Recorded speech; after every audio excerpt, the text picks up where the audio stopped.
Okay, so good morning, everyone. So hopefully the recording do well, because we do have some internet problem once in a while. So hopefully this is a live recording Dharma talk. Okay. So we will start with Namo Tassa 3 times. Namo Tassa Bhagavatu Arahatu Samma Sambuddhassa. Namo Tassa Bhagavatu Arahatu Samma Sambuddhassa. Namo Tassa Bhagavatu Arahatu Samma Sambuddhassa. Okay, so I'm not really a big chanter, but today we'll do the chanting of the Metta Sutta in English. This is what to be done by one who is skillful in goodness and who knows the path of peace. Let them be able and upright, straightforward and gentle in speech, humble and not conceited, contented and easily satisfied, not unburdened with duties, and frugal in their ways, peaceful and calm and wise and skillful, not proud and demanding in nature. Let them not do the slightest thing that the wise would later reprove, wishing in gladness and in safety. May all beings be at ease, whatever living beings they may be, whether they are weak or strong, or meeting none, the great or the mighty, medium, short or small, the seen and the unseen, those living near and far away, those born and to be born, may all beings be at ease. Let none deceive another or despise any beings in any state. Let none through anger or ill will wish harm upon another, even as a mother protects her life, her only child. So with a boundless heart, let all cherish all living beings, radiating kindness over the entire world, spreading upwards to the skies and downwards to the depths, outwards and unbounded, free from hatred and ill will, whether standing or walking, seated or lying down, free from drowsiness. One should stay in this recollection. This said to be the sublime abiding by not holding to wrong view, the pure-hearted one, having clarity of vision, free of sense desire, is not born again into this world. Sadhu, sadhu, sadhu. So I like that statement, being free from all sense desires. Okay, so so good morning and welcome to another Dharma talk at Newbury Buddhist Monastery. So let me introduce myself. So my name is Bhante Cunda, and this is probably my 5th time here, and I've been coming to Newbury Monastery since 2015. So we've been coming here and supporting this place for 5 years, and also supporting the Buddhist Society of Victoria. Yeah, so today is also a special day for me, because today is the day that I was ordained as a fully ordained bhikkhu in Bodhinyana, in Ajahn Brahm's monastery. So that was 8 years ago. So this is my 8th Vassa, and I've been a monastic for 10 years. So I was a trainee, anagarika trainee for 1.5 years, then a novice for 2 years, then later on ordained on this day, 8 years ago, as a fully ordained bhikkhu. So altogether, about 10 years enrolled. So one of my friends, monastic friends, remind me of the date. So today is the day that we ordain. But Bhante Bodhinyana and also Bhante Medito and myself, all three of us was ordained on the same day. So as a fully ordained bhikkhu. So this is always a special day for me. Just remind me when I first took on road to become a seminarist. Then later on, you see the bhikkhu's training is the first year. You train as an anagarika, so you stay in the monastery. You help with cooking, driving, and the chores in the monastery. It's just a transition from a layperson to living in a monastic background. Then after that, then you ordain. You take your robe and your bowl, and you become a novice monk for roughly a year. But for me, I was not sure yet, so I took 2 years. And after 2 years, I felt it was the right time. Then I ordained as a fully ordained bhikkhu. But before that, I was still a layperson, and I was practicing as a Buddhist for 11 years before I asked my parents if I can ordain. So my parents say no, and I say, when can I ordain? And they say, probably never. Or actually, they first say another 10 years. First time I asked, they go, wait for 10 years. So I wait for 10 years. After 10 years, I ask again. 11 years, I ask again. They go another 10 years. And I say, okay, so after another 10 years, can I ordain? And my parents say, no, you cannot ordain. While they're still alive, I cannot ordain.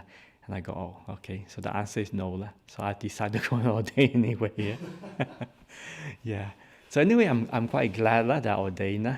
Because now I look at how the world is going at the moment. I go, oh, okay. It's pretty glad that I did ordain and continue practicing as a monastic. Because when I was a layperson, I got into meditation because I just got into a lot of depression and anxiety. I was looking up in the mines, and the mines was pretty good money. But the thing that got to me was just, after a few years, it was quite extremely boring.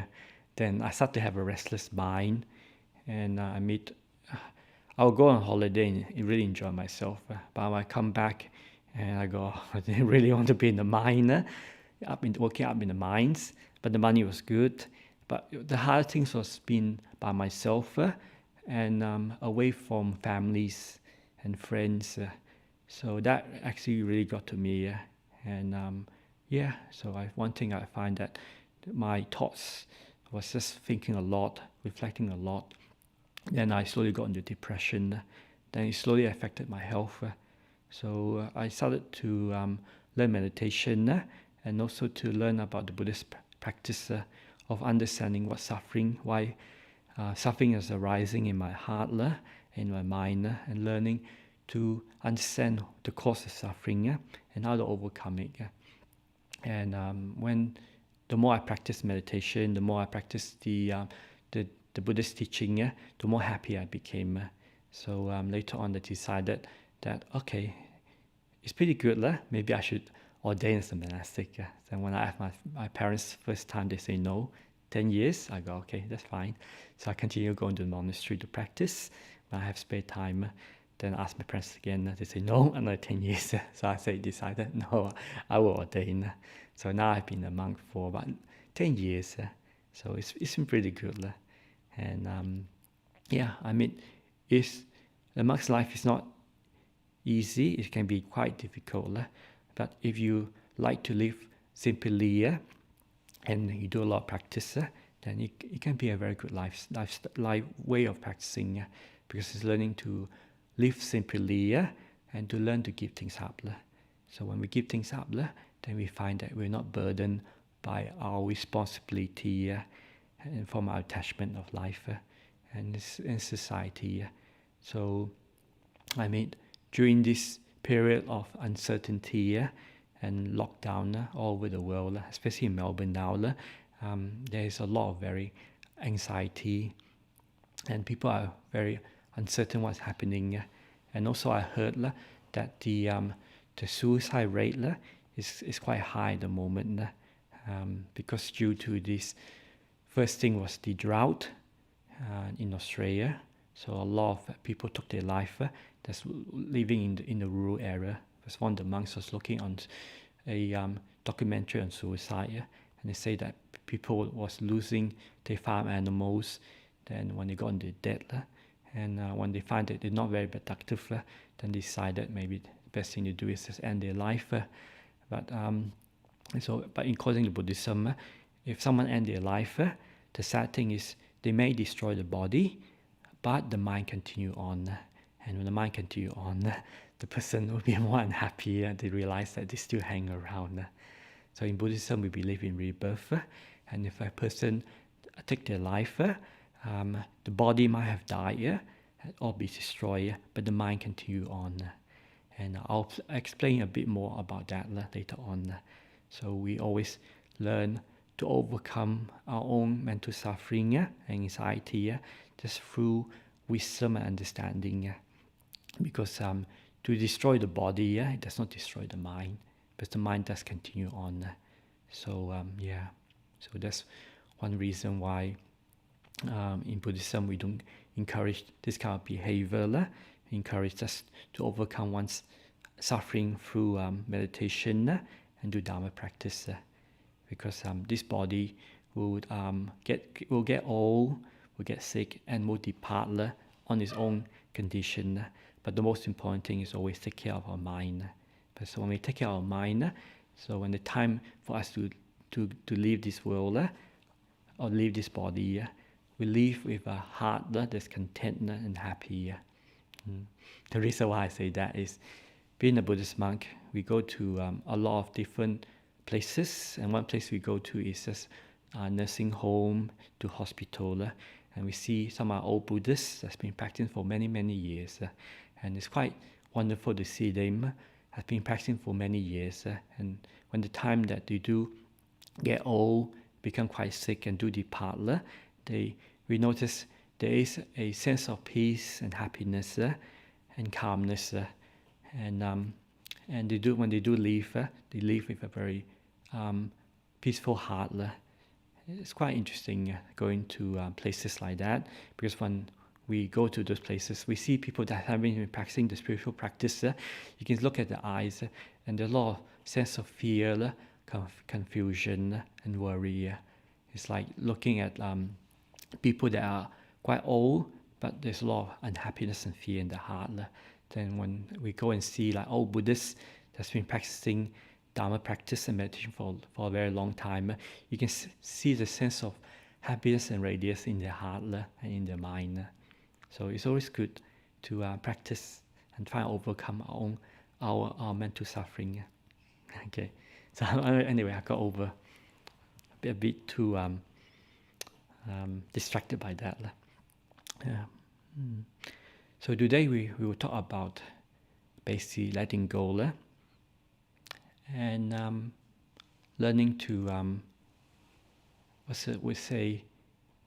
withdraw back and have a break. So during the Vassa, the 3 months rains retreat at Newbury Buddhist Monastery. So during the Vassa, or the 3 months rains retreat, it's a very special time for us, for Monastic here, because last year there was a lot of work here, setting up the monks' monastery, a lot of building work. The builders came here.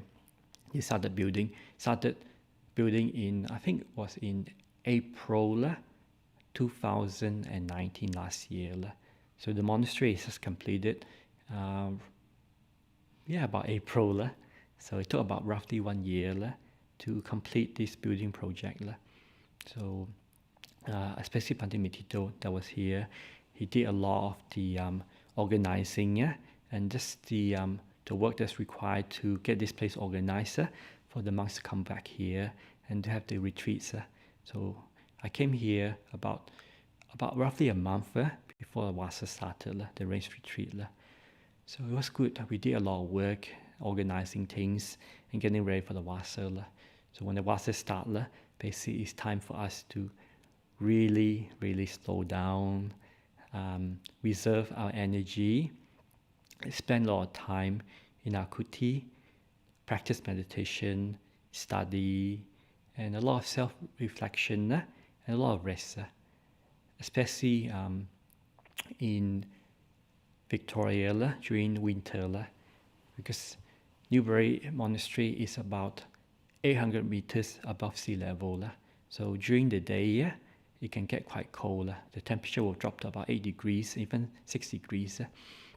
And at night, it will drop to 2 degrees, and sometimes even minus 2 degrees or 0 degrees. So in the morning when we wake up, we do have a bit of frost out in the on the grass, and the pond that we have will freeze up. And we didn't have any snow yet. So when last year it did snow a few times, so we have maybe about 1 inch of snow. So it was quite nice when it snowed.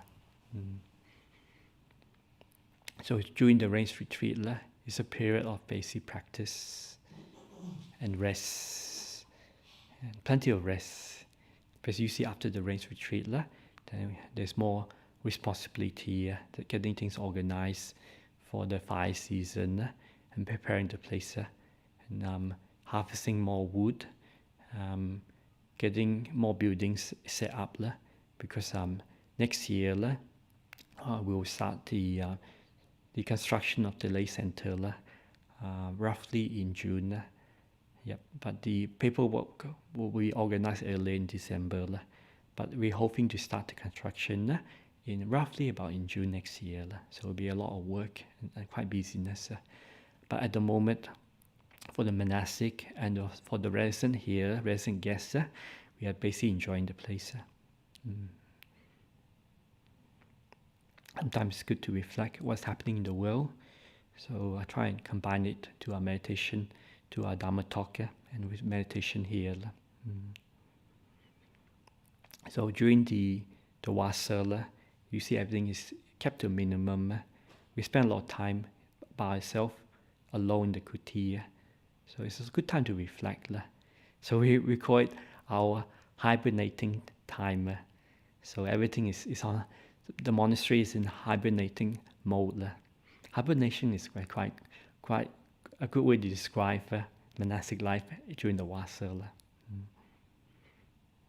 Because our mind, during normal days outside of the Vassa, we're quite busy thinking, planning, doing paperwork, and preparing for just our day-to-day duties of work, teaching, and getting the monastery set up and established. But during the Vassa, we try and stop all those and keep things to a minimum.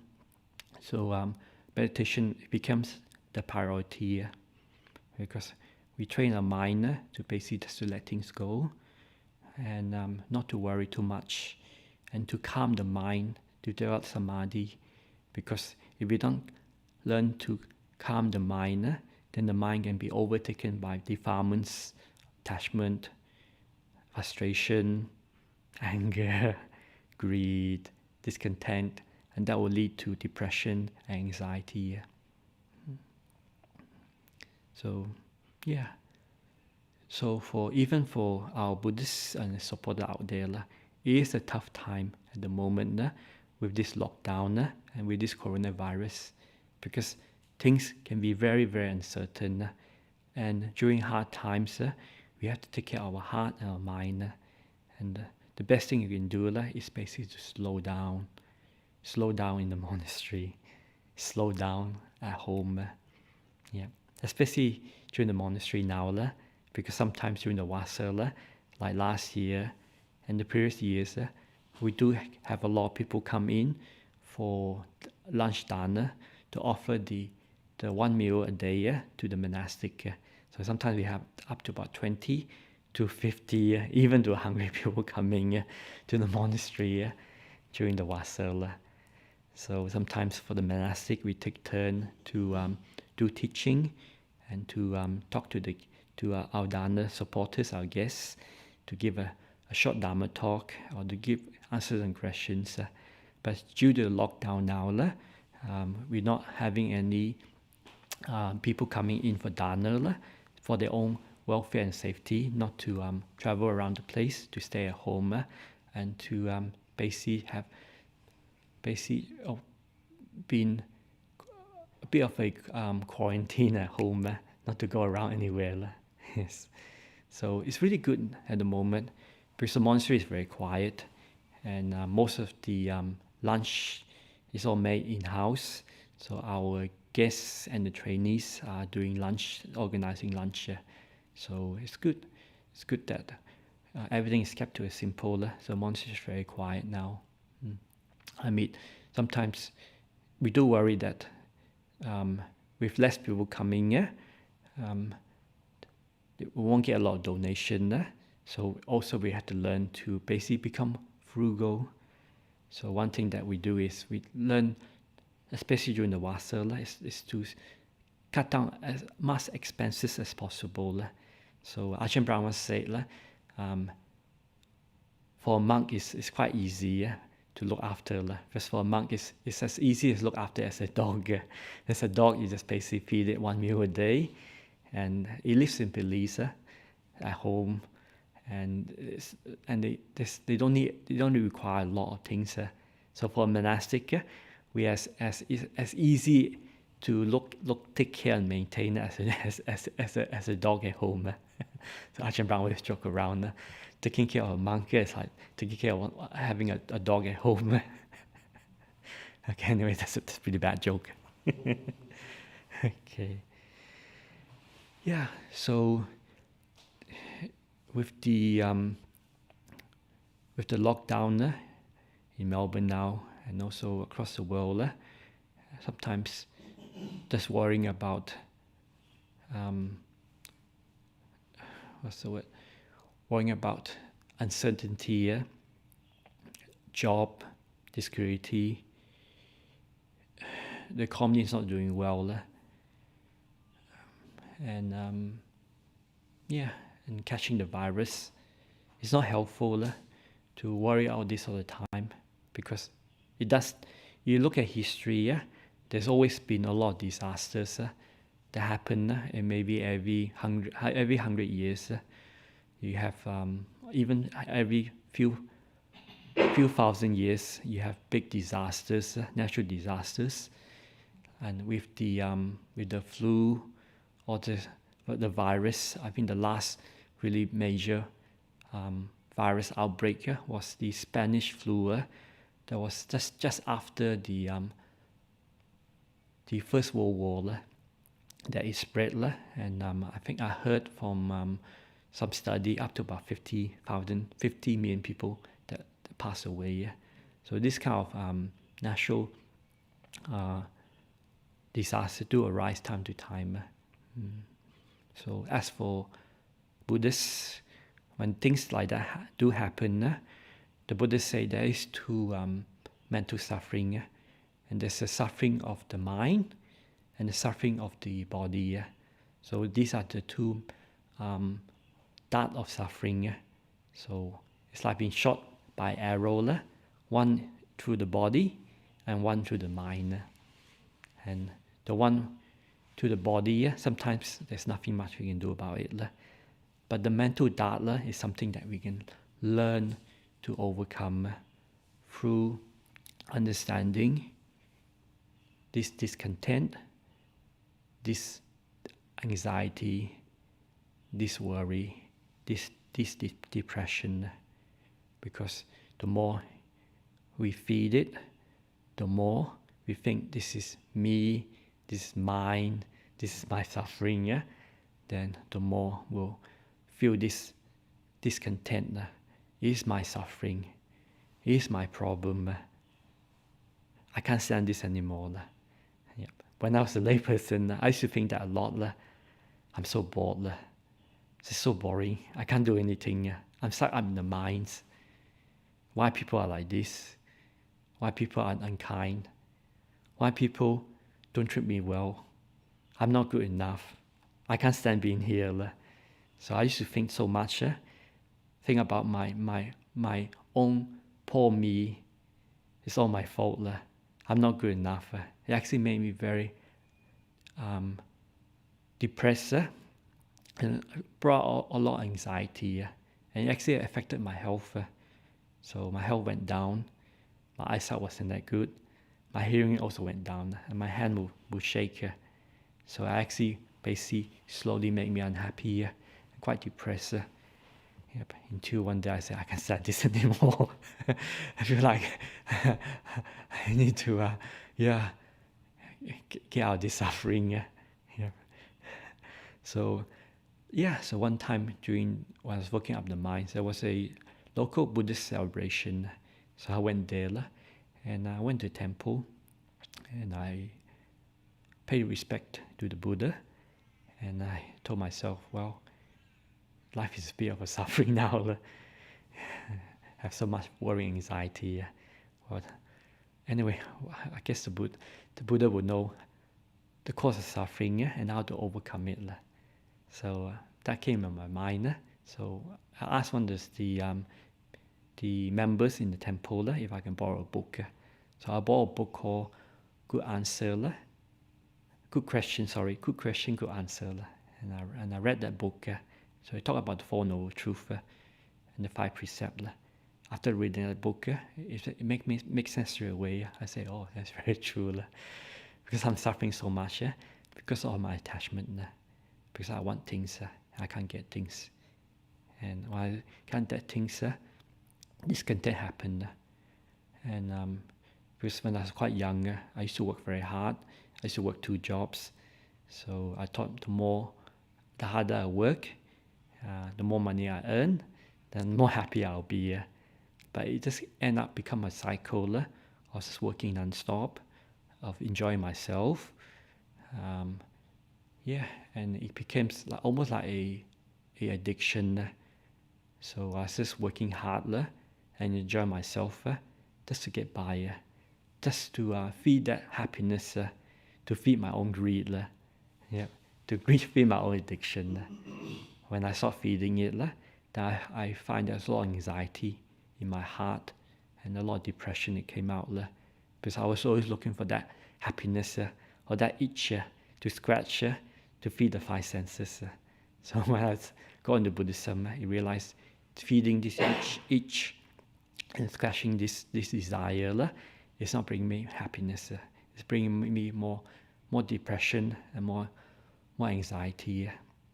So during this lockdown, it's very difficult for everyone that's at home because we all been conditioned to work very hard, to achieve, to be better, to provide, to go ahead in career, to earn as much money as possible, to buy a big house, to buy a car, to find a nice partner, to settle down, to have a family. When all these things basically would say disrupted due to the problem in the world now, especially with the virus. So it does bring out a lot of anxiety, a lot of worry, a lot of dread, especially if the economy is not doing well. So these are the mental suffering that does arise in everyone. But for a Buddhist point of view, when these things do arise, we learn to stop, to look into our heart, to understand the cause and condition, to realize this mental dart of suffering is something that we learn not to carry on, not to carry in our heart. We learn to understand that if these thoughts, this feeling arise, we don't feed it.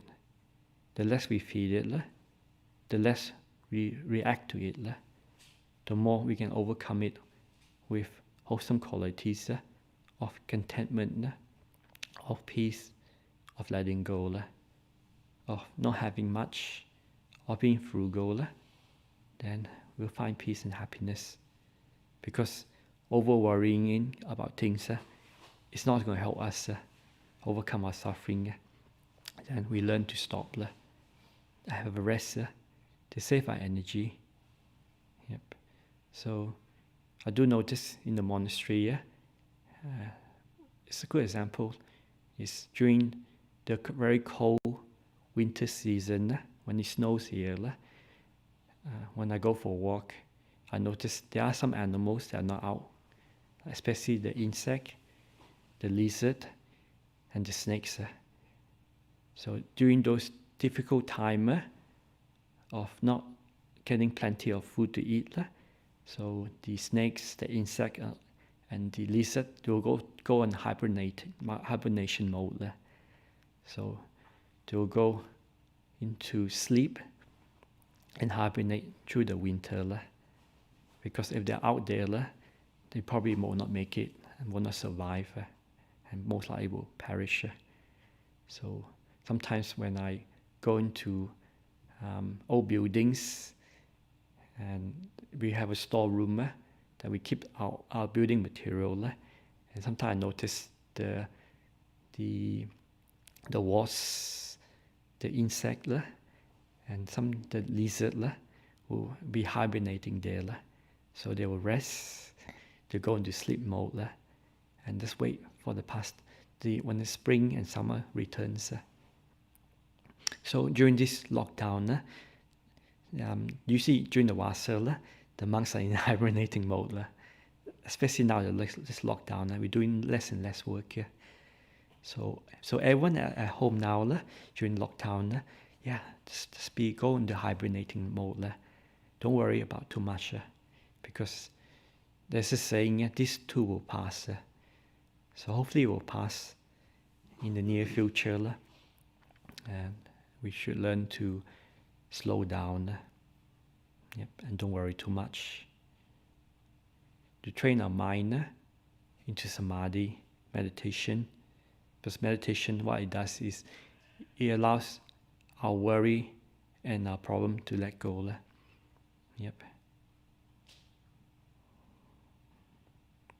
In Buddhism, in monastic practice, one thing we are trained to do is when suffering to arise, we learn not to run away from it, to stay with it, to confront it through meditation and the Buddhist teaching. Because there's a concept of non-self or anatta. Because if we think there's an I, there's a me, then we will suffer. But the more we calm our mind, the more we calm our thoughts. When the mind is very calm, when the mind is very peaceful, then the movement of the self, of our thoughts, does not come out through our conscience. The more we think, this is my suffering, I can't stand this anymore, I need to do this, I need to work, I need to be busy, then we're creating more mental suffering. So if there's nothing we can do, we learn to stop, we learn to let go, we learn to be peaceful, we learn to save our energy. So that's what a lot of the animals does in nature. So you do learn a lot from nature. They do slow down and save their energy, especially in winter. Last year, when it was snowing twice, we found two dead kangaroos. So one kangaroo died in the first snow. You see if they're old or they're quite sick, they won't make it through.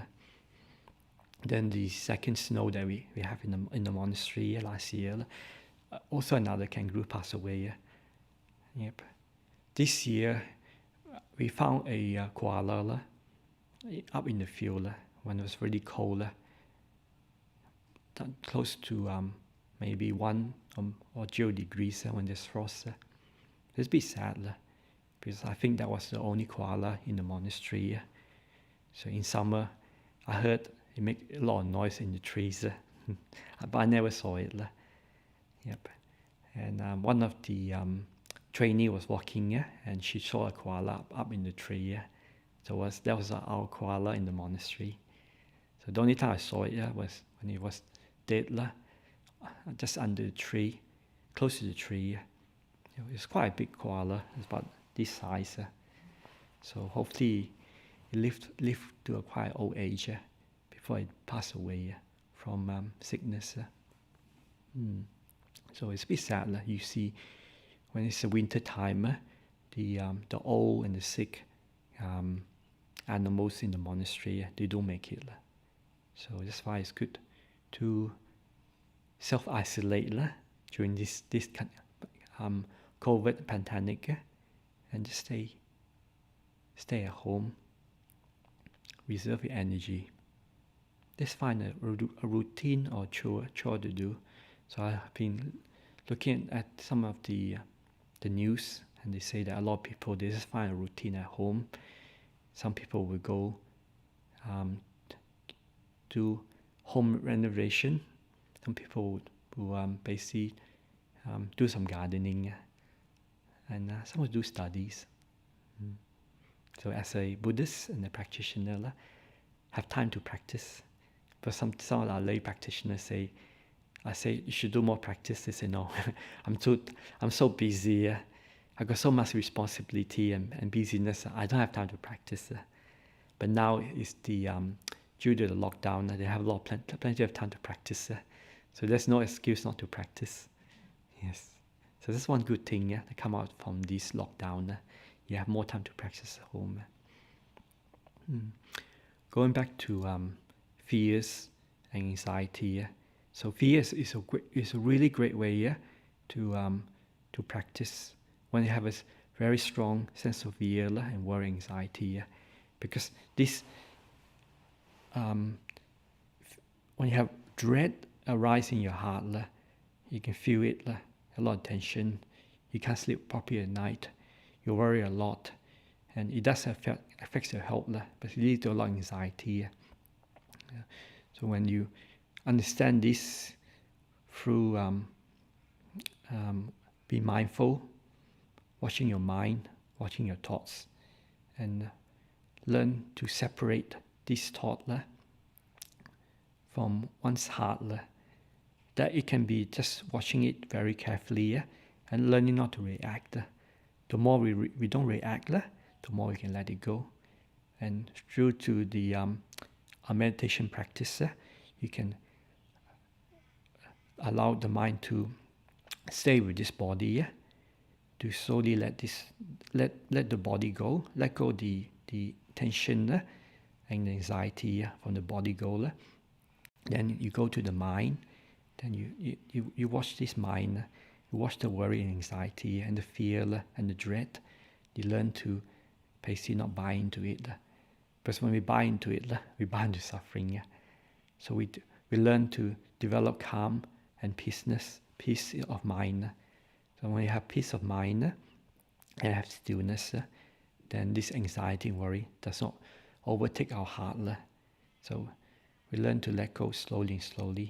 The more we let go, then the more we realize, because the sense of I and the self is feeding this worry and anxiety. That's why this concept of non-self is quite very important in Buddhism. Because in Buddhism we believe when a person wants to be free from this attachment, free attachment to the defilements, greed, anger, and delusion, it comes from a sense of self. If we can let go of a sense of self as much as possible through deep meditation, and when there's no I, no me, and an I in the self, when the sense of self disappears, then we become free, and we replace the sense of self with deep calm and stillness.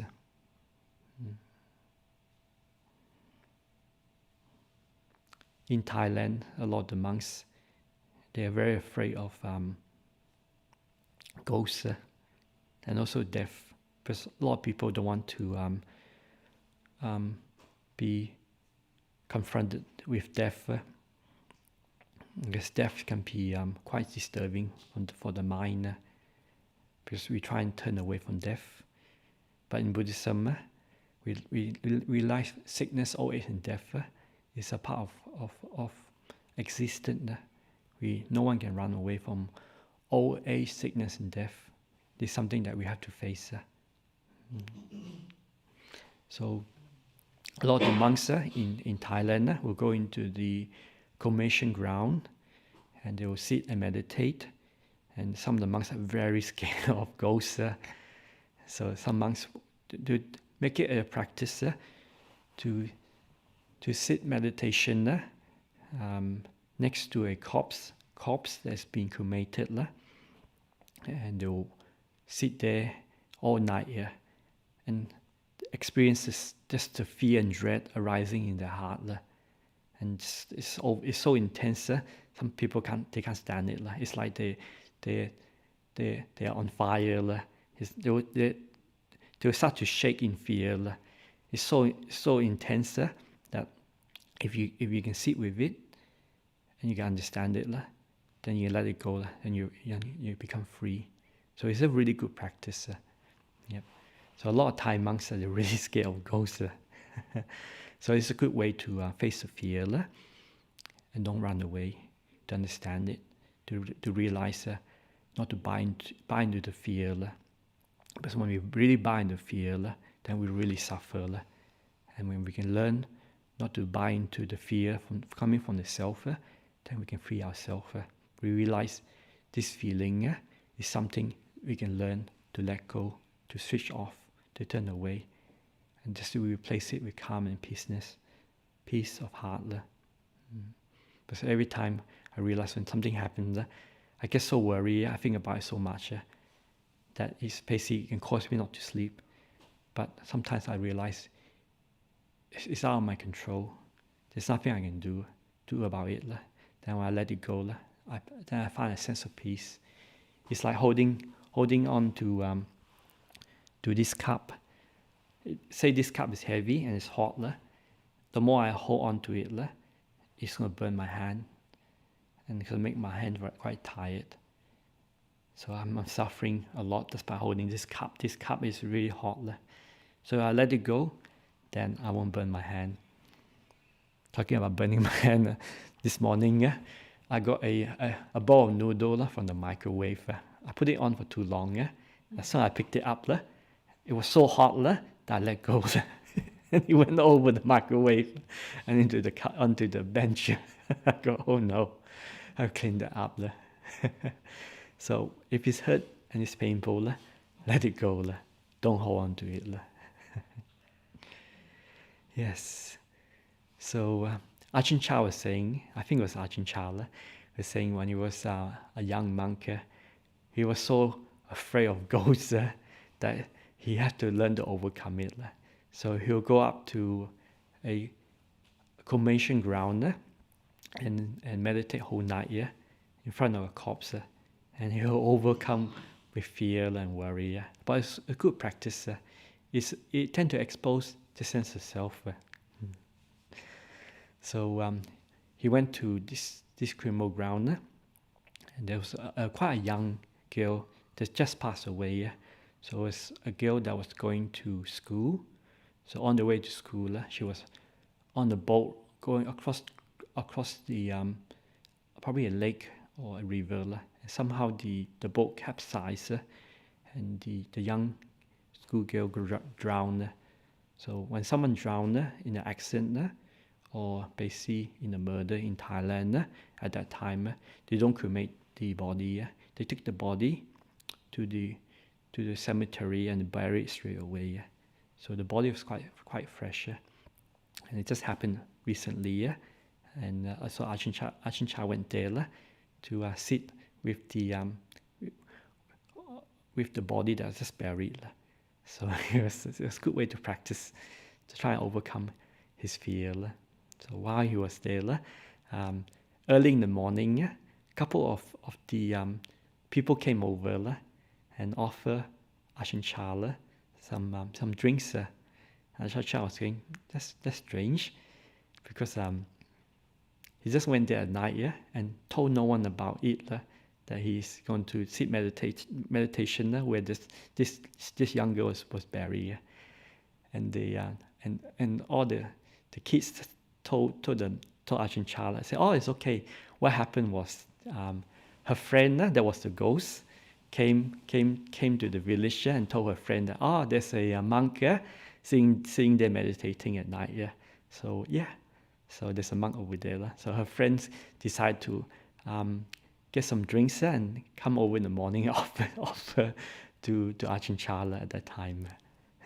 So that's one of the ghost stories that I heard. When someone passed away, they tend to linger around. Yeah. It's quite interesting because in Bodhinyana Monastery, sometimes we have supporters that pass away, and sometimes they come and visit the monastery, and some of our supporters who stay in the monastery tell us that, oh, they saw this person that's hanging around the dam, and we go, oh, okay. We ask him, do you know who is it? He said, oh, this is one of our old supporters passed away not long ago. And that did happen, and he was just hanging around. But you see, for our supporters, if they do pass away, sometimes they visit the family, and if they're a good supporter, they come and visit the monastery for a short while before they move to another rebirth. So that's quite common. Yep. And sometimes we have also a ex-monk that also was passed away. He was ordained for a few years. He disrobed and he went back home, and something happened and he passed away. So one of our trainees saw him just coming out of the toilet, then he vanished. Then we asked him who was it, and he described that person. We go, oh, okay, I think I know who is it, because it's this person that we used to know that ordained with us in Bodhinyana Monastery. He left the monastery. He went to Thailand. Then went to a monastery in Melbourne. Then later on he disrobed. Then he was basically got in an argument with his family, with his stepfather, and his stepfather basically shot him, and he died. So then a few days later, we spotted him. One of the guests were staying there spotted him in the monastery. So that's quite common. So this is cool stories I like to tell. Also in the retreat center, there was a person that came and did a retreat, and he was quite sick. So you see in the retreat center, we have people that come in to do meditation, and some are very sick. And we have people that have cancer, they do retreats, and some do make it and end up living for a few years, or they end up living with cancer. And the cancer, we have one person that I know that have cancer all over his body, and he started doing meditation and managed to drop the body. So he's still alive with the cancer. So we learn to let go this body. So the dark of suffering, there is the mind and the body. So the mind, dark suffering, we can train ourselves to let go. The pain of the dark from the body is a bit more difficult, but it can be done. So due to deep meditation, some people can let go of the body. When you let go of the body, you let go of the pain, and you have a sense of peace and tranquility to the body. And that will help the body to recover, sometimes quite rapidly, or the sickness or the cancer will not continue to overwhelm the body. But in some cases, if the body is the sickness is too advanced, and the person comes into meditation a bit too late, then it's a bit hard for them to practice. So we have one case when this person came to the retreat center, in Janago Retreat Center, and he stayed in one building. Then later on, his sickness got worse and worse. He had to leave the retreat. And the next retreat was running. Someone spotted a person in that room, and straight away we realized, the person came back to visit the retreat center. Only for a short while, then he left. So he came back as a ghost. Yeah. I mean, one reason why I like to tell ghost story, because I was a bit conditioned by ghost stories when I was younger.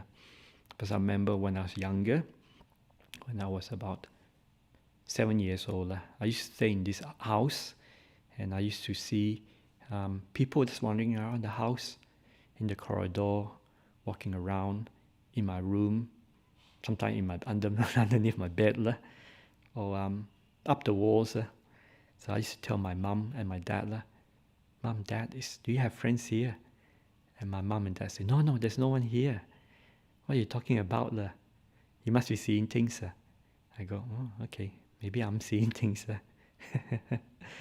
Yeah, but as I get older, as a layperson, I stop seeing all these beings. I was going, maybe I must be a bit crazy. But later on, as I got older, I talked to one of my friends, and he told me maybe you've been seeing ghosts. I said, I think about it, oh yeah, that's most likely it is. But I spoke to a lot of my friends where I was staying, and they say, yeah, some of them will see other people wandering around the place. And it's funny, you see kids when they're quite young, and when their mind is quite pure, they can see and pick out other beings. But as they get older, they stop seeing it. And some of my friends, they're not, some of them are Westerners too. Yep. So regardless from all background, if you're Asian or you're Westerner, these kind of things do arise. And when things arise, you see people, they need questions, they want answers. They come to the monastery and they share the story, what they have seen. And we try and explain this course and condition. Yep. So rebirth was always something that's always in my mind when I was quite young. I realized that if there's life after death, then these things are possible. Yeah. I mean, ghost stories are quite interesting. I mean, one time I went to a monastery where I was staying, and at night I dreamt of someone being killed and cut in half. It's quite a vivid dream. I woke up, because you get that feeling too, and that dream was pretty traumatic. I was going, wow, that was a really interesting dream. Then the next day, the dream arises again. I go, hang on, second time. Okay, there must be like unhappy spirits around this monastery. Not Newbury Monastery. There's another monastery I was staying. When I visit and stay for like 10 days. I'm not going to mention which monastery is it. But that monastery that I was staying in Sydney. Okay. Yeah, it's quite interesting. So the third night, the same dream came out again. I was going, okay, yeah, this spirit is trying to basically connect with me. So all I can do is just send metta to that unhappy spirit and share my merit with her. Because as a practitioner, that's what we can do. We share our merit, our happiness, our blessing to any unhappy beings if they're suffering. Yep. So later on, I went and asked the caretaker of that monastery, and I asked, he's actually here doing some recording, and I asked the caretaker, he was used to the caretaker of another monastery before he came to Newbury. I asked him, have this monastery been any death? And he told me that, that's quite a long time ago, because over there, they got high cliff, and 200 years ago, people used to throw the native off the cliff. So when the settlers came, so it's quite a sad place.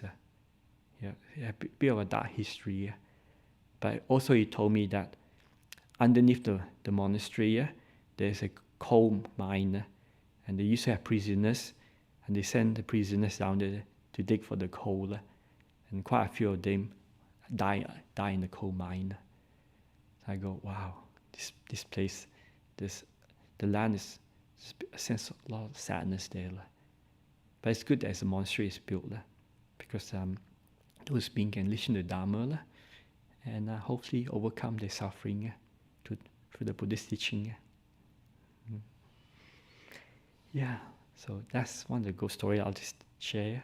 I mean, I still have plenty of ghost stories due to my conditioning. Anyway, so so hopefully this is a short Dharma talk. So I open the attendant for any questions. Bhante, first question. Yes. How to let go of bad memories from the past, such as failures, wrong choices, and escapes?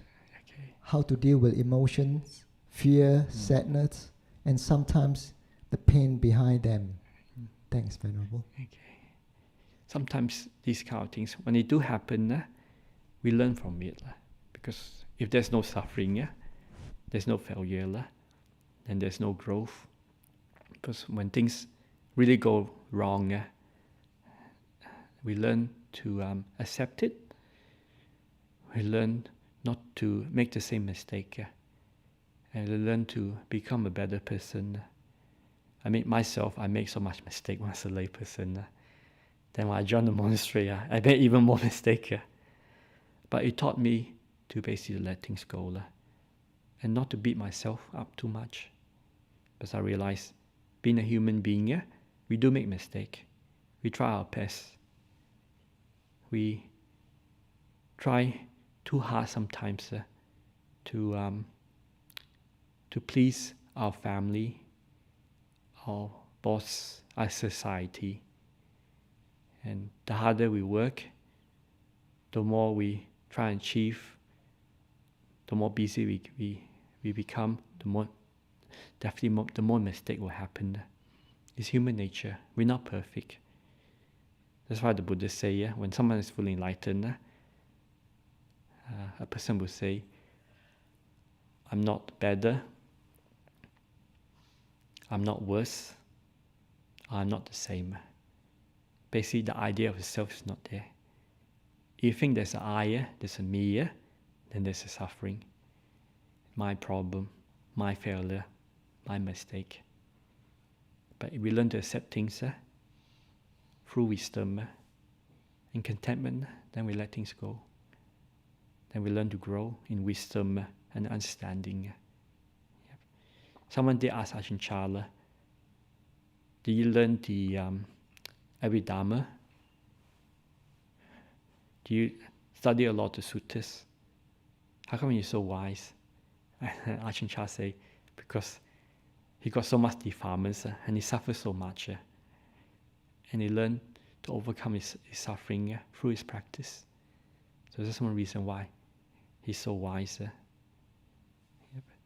So, yeah, we are suffering, there's no growth. Yep. Sometimes we just try and be the smartest person and be smarter and more cunning than everyone else. But sometimes it leads to a smarter defilements and more suffering. You look at the world these days, just turn on the news.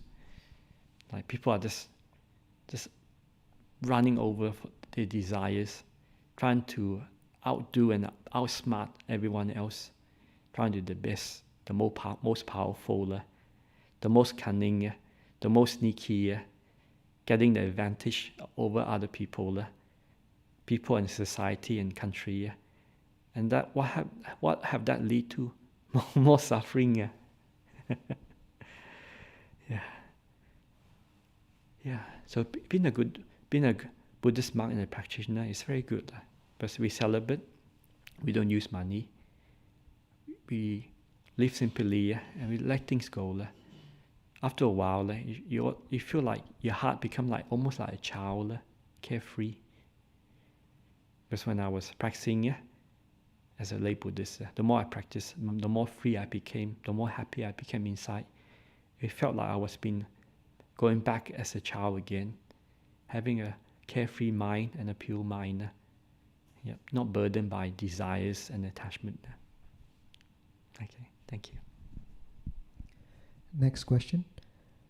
We develop our house and you develop your monastery. Yes. What is the difference? Well, the most important thing is when I first came here in 2015, when there was a lot of work, and I came over to support my friend. He was the head monk at the time, and he was working a lot and struggling a lot and getting a bit burnt out. So because I know him for a few years, so I knew he was in trouble. So I came over to support this monastery, and I realized that there was a lot of work in the morning, work in the afternoon, and sometimes we work in the evening, and work 7 days a week. Yeah. And I think with the work and stress and everything was too much for him. So after a year and a half, my friend decided to resign and left the monastery. And they go, Cunda, there you go. This is your place now. You run the show. And I was going, oh no, jeez, I came here to help my friend. I didn't expect him to leave the monastery and resign. So now I got this monastery to basically help to build out and just support. So at that time, there was only myself and one nun and one trainee. There's a lot of work. And we have a debt problem. We hardly had any support coming in. Not a lot of people coming because the place was getting renovated. So the only thing that kept me going was basically my meditation, keeping my mind peaceful. I just work through mindfulness, being aware. So when I finish work, I go back really tired, and all I can do is just let go. And yeah, so work hard to build a monastery, to get it set up. But luckily, more and more monks came over and shared out the duties. I was so glad that Bhante came over and helped to take care of the project and get the monks' place built. So myself and Bhante rotate. So I'll normally come with a group of monks and just share out the work and the burden. So this year coming back is so wonderful.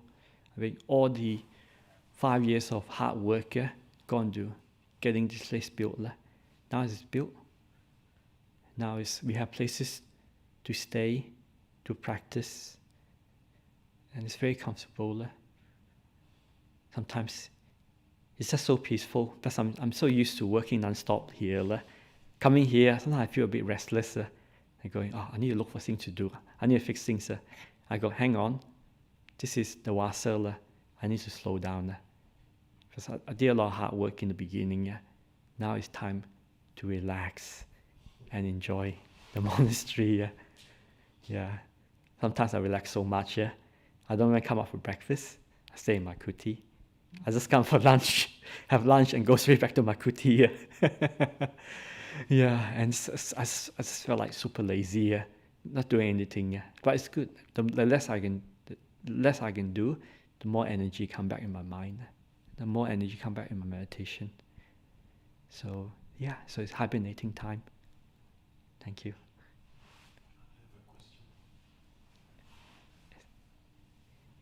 Yes. Yes, Chilo. Yes, my question was about practicing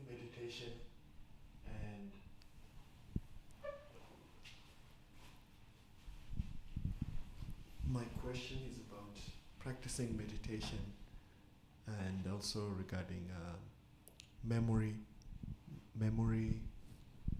in the brain. Memory in the brain. I've noticed I've practiced meditation for a very long time. Yes.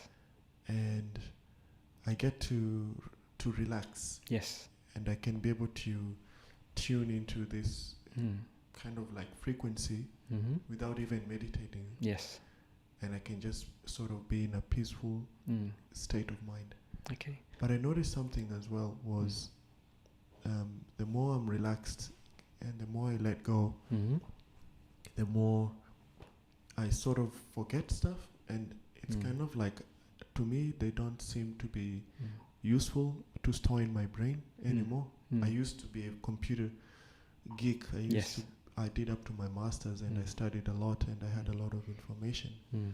And I used to like to intellectually use my brain academically, but now I realized I was actually afraid. Will I get dementia? Because sometimes I just wake up and I'm like, I'm not even. If I try to remember something, I have to really dig into the brain because I let it go. I was wondering whether you have something to say about that. I think you see, as we learn to let go and calm the mind, then things that seems to be important to us, we tend not to hold on to it. It does not become a priority. Yep. So even I notice myself, I used to think a lot, and the more I think, the more anxious I became, the more worried I became. But the more I practice meditation, then the more I tend to basically let go and don't worry about it because it's not important anymore. Yep. But when we do a task, then you see what we remember from before, what we learned from before, it will always come back. Yep. It's like, example, like when I was a layperson, I used to fix cars a lot. So that's one of my jobs up in the mines, fixing cars. So when I came to the monastery, all those I have to let go. So I thought maybe I'll forget how to fix cars. But the monastery started to get cars coming in. So I said, okay, so maybe it's good to practice my skill. So I continued fixing cars up in the monastery, and got quite good at it. Mainly can fix all the cars, and we getting more and more cars came. So in Bodhinyana Monastery, we have a fleet of 6 vehicles. Because I started to set up a workshop to maintain the vehicle. Because we found that if we maintain our vehicle, we can really cut down our costs. So everything that I learned from before, it basically just came back naturally.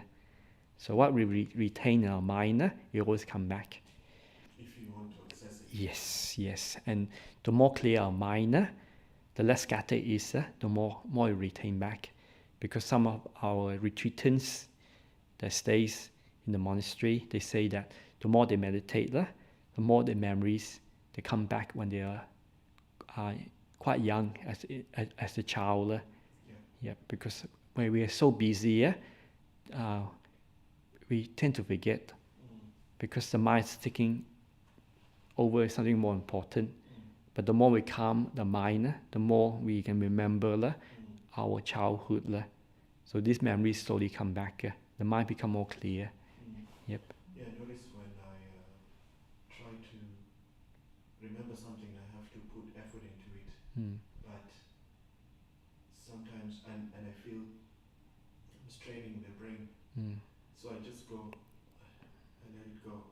It's like I'm clearing the hard drive and clearing the memory. Yes. Creating more space. Yes. So the more you clear your mind, the more clear things become.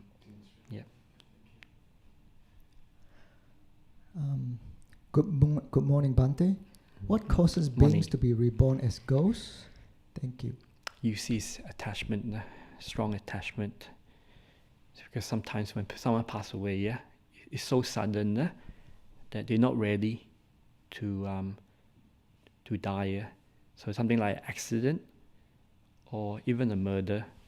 So when that something happened, it's so dramatic that the person was not expecting to depart that quick. So the mind is still holding on very strongly. Yep. So they tend to linger. And the more confused they are, the longer they linger. If they can wake up and burn off the karma, then you see they take another rebirth. Yep. So it's places, the place where I used to live when I was very young, I see all these spirits, ghosts. I told this to my friend, and my friend told me, that place, it used to be an old prison.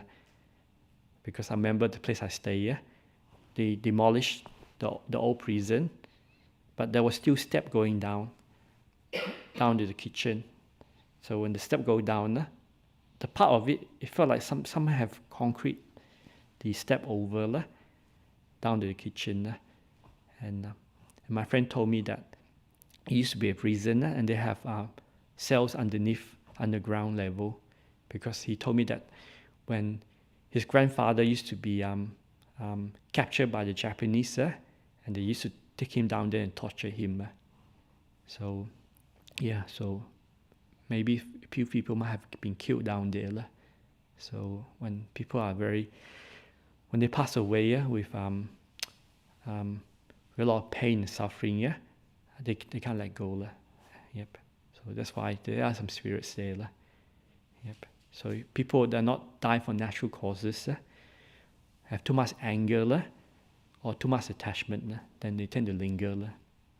That's why it's always so important to train the mind to let things go and be at ease and at peace.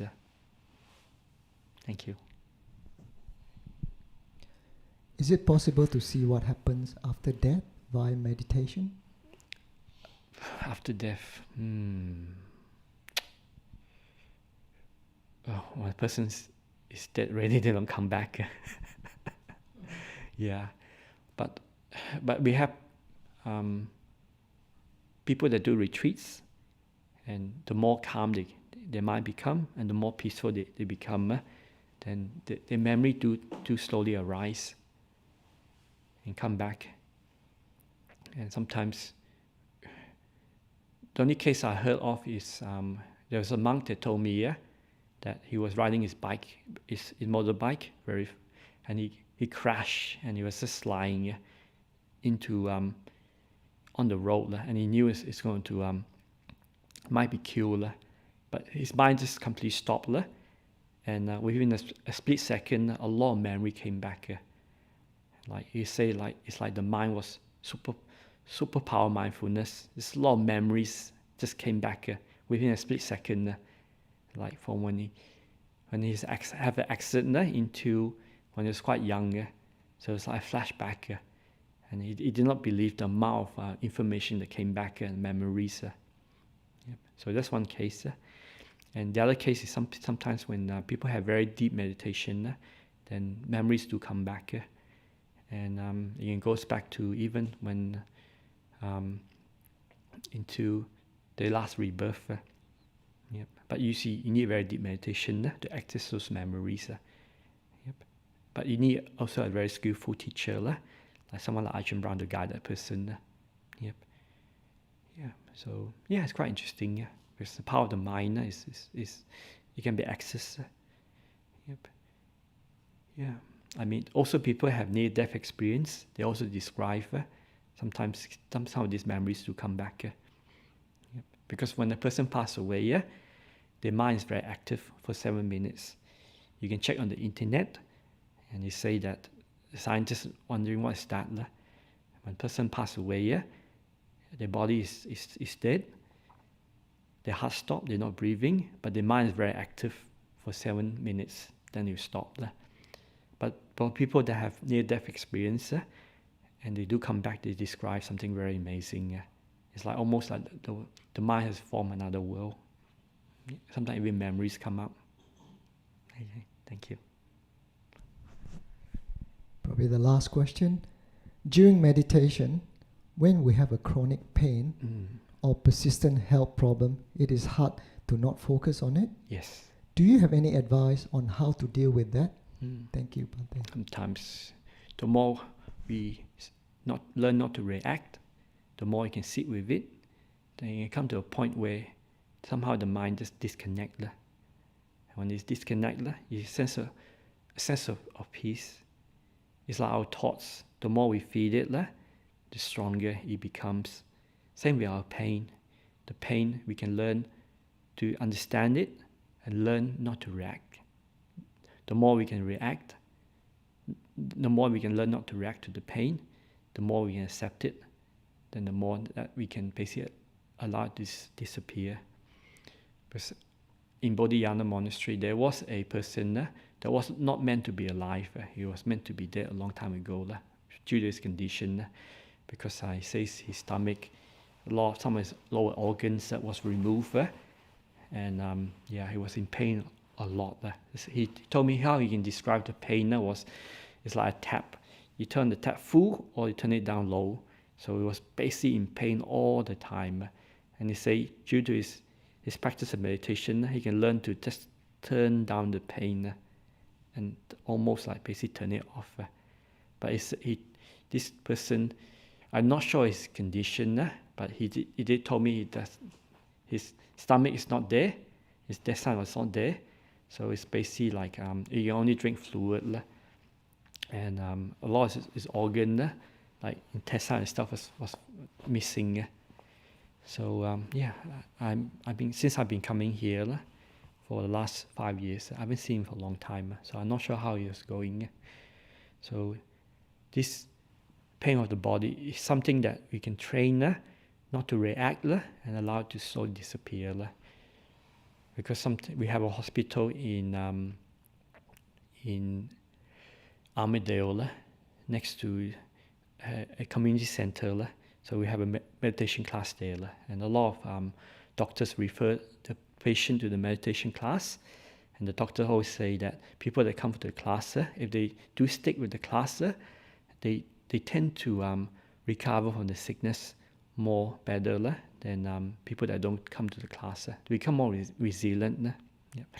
So same as this practice of meditation, of just washing the mind and body. We learn when the suffering of life arises through this uncertainty, we learn not to react too much and develop peace and calm and letting go. Because the storm of the world, up and down, is very uncertain. Things it's always changing all the time. So when things happen like that, we learn to ride with the storm and learn not to react. Yeah, so the world is experiencing a bit of a turmoil. But you look at history, it's always been there. Yeah. Okay, hope that's useful. Okay, so, and then finish? No more questions? No more questions. Okay, thank you. So so I hope that was I don't know. Sometimes I try my best to teach what's happening in the world in the monastery. So please forgive me if it's a bad time of talking.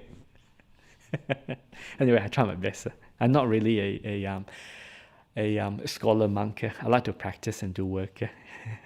Okay, so now we pay respect to the Buddha, Dhamma, Sangha. Thank you.